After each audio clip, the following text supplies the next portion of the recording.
course. It just got quiet in the house. One who sells his abilities or name to an unworthy cause. And looking at the definition literally, that may not apply to any of us, but spiritually it applies to each of us. When was the last time we found ourselves looking and lingering and lusting after some worldly pleasure? Gomer in us. When was the last time we found ourselves taking payments from the devil on the installment plan? Gomer in us.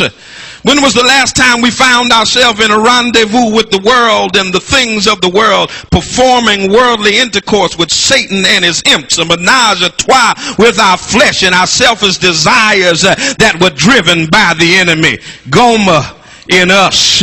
When was the last time we sold ourselves and our abilities to the paymaster and we compromised our name to satisfy and to gratify our own desires?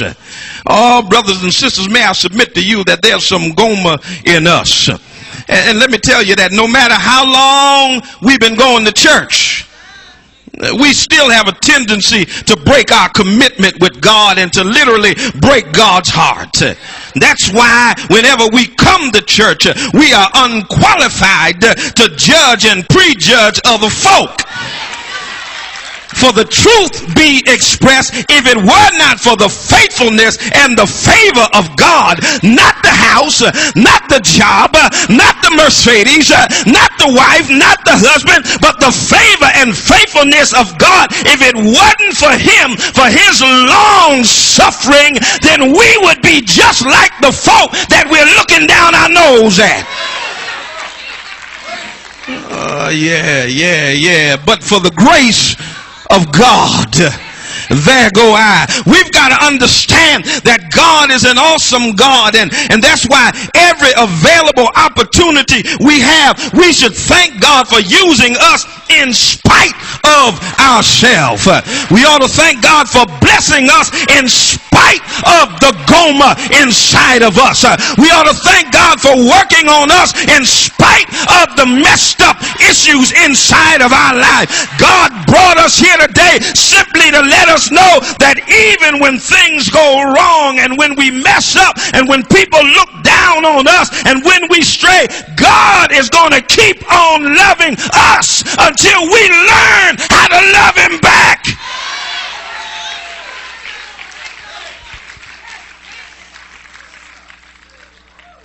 Sit down for a moment. Let me look. Here we have a story of the man of God on an assignment, who God tells to go and take a wife of whoredoms, take a wife of harlotry. Hosea, go get you a hoochie mama. Go get you somebody who's been around the block, not just once, but 5 or 6 or 7 or 8 times. It speaks of the extent that God would go to in order to engage us in a relationship with him. He asked Hosea to do something that would be viewed as unthinkable, that would be viewed as taboo for the culture in which he lived. The man of God, or the man of God, to marry a prostitute. But nonetheless, God says, go over there and proposition her. Hosea was known as the sandwich board prophet. He just walked the streets with the sandwich board and declared, thus saith the Lord. And God stops him one day while he's prophesying and said, Hosea, I want you to take you a wife. And he says, well, God, where is she? Is she on the usher board? Is she in the choir?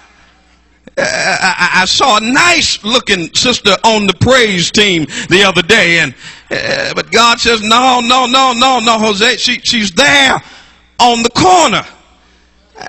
He says, God, where did you say she was? There she is, with the fishnet stockings on that are torn. Yeah, there she is with the 4-inch heels. There she is standing there with the wig, and I know you don't recognize her because yesterday it was blonde and today it's red and tomorrow it's going to be pink, but that's her. She's got lipstick running down her cheek. She's got on skin-tight apple bottoms. There she is with the skirt so short that if she bent over, you would see her yesterday and tomorrow at the same time.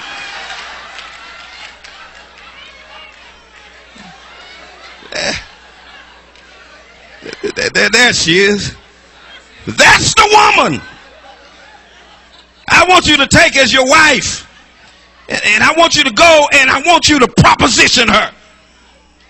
See, Gomer had been accustomed, brothers and sisters, to being propositioned. She was used to men propositioning her for sex, but when Hosea goes and propositions her, he was after her heart. And so you need to understand that when God comes after you, he comes after something that you have never been offered before. You see, before he came after us, we were used to short-term encounters with no depth and no meaning. We were used to chaos and instability. But when Jesus came in our life, he brought us joy. He brought us peace. He brought us love. He brought us stability. And what I love about God is that when you have been rejected and abused and been through hell and hot water, he will show up and give you what you never had before. Gomer wasn't used to boundaries. She wasn't used to accountability. She wasn't used to commitment. She had been with many people. Her reputation was bad as bad could get. She hadn't lived life. Life had lived her. And this is why it's so difficult for people to conceptualize the love of God, because you cannot imagine somebody wanting to invest in you after all you've done, after everything that you've been through, and somebody still sees something in you. I don't know about you, but I'm glad that God saw something in me. Oh yeah, God saw something in this little hard-head black boy who came up in church and still decided that he was going to sell and smoke weed and do cocaine and run after women and all that. And God still saw something in me and reached down and scooped me up and picked me up and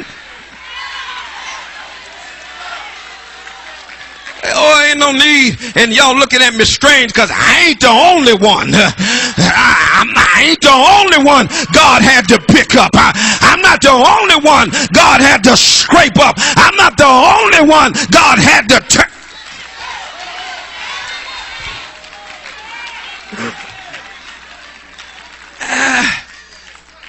She wasn't used to somebody who wanted to invest in her after everything that she had done. And it's unthinkable that somebody so amazing wouldn't care about what you've done and who you did it with. But that's why we serve a God that says, whosoever will, let him come. Brothers and sisters, God specializes in qualifying the unqualified. He specializes in calling the outcast, in using the unusable, in wanting the unwanted, in recycling the messed up.